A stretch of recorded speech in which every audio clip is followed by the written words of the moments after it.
Hi and welcome to the News Chronicle TV. My name is Hassan Haruna. Here are the news that have been trending in the northern Nigeria. The federal government has cracked down illegal mining in Zamfara state after lead poisoning outbreak in Bagudu local government area of the state.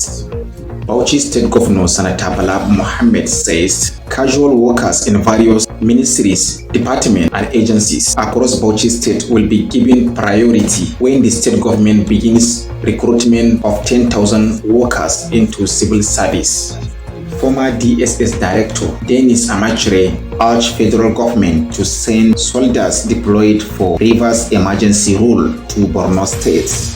Now, insecurity, Nigerian military launched Operation Munzo in Zamfara State and eliminate bandit kingpin orders and destroyed enclaves on Tuesday.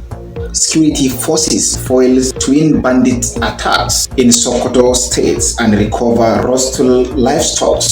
Still on insecurity, bandit kills 2 and abducts over 60 in Zamfara State in revenge for kingpin's killing. Troops rescue prominent judge, repel bandit attack in Katsina on Tuesday.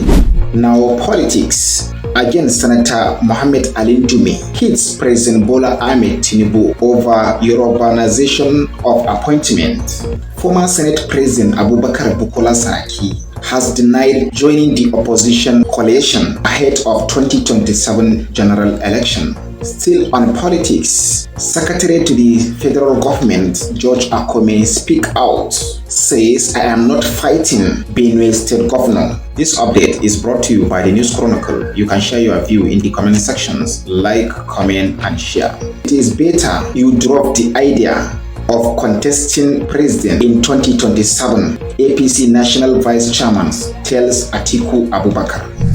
Now sports. Nigerian police inspector collapses and dies after watching Arsenal defeat Real Madrid in Cross River.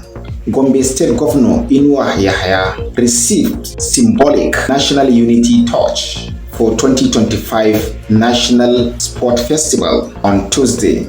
Now from the international scene, China raises tariff on US goods to 84% in escalating trade war. The Congress of African Journalists has called for immediate release of 3 journalists detained in Burkina Faso. Rwanda president attacked Western countries over sanctioned threats for meddling in Democratic Congo. Don't forget to subscribe to our YouTube channels at the News Chronicle. You can follow us in Facebook, X, like, comment and share. Thank you and see you next.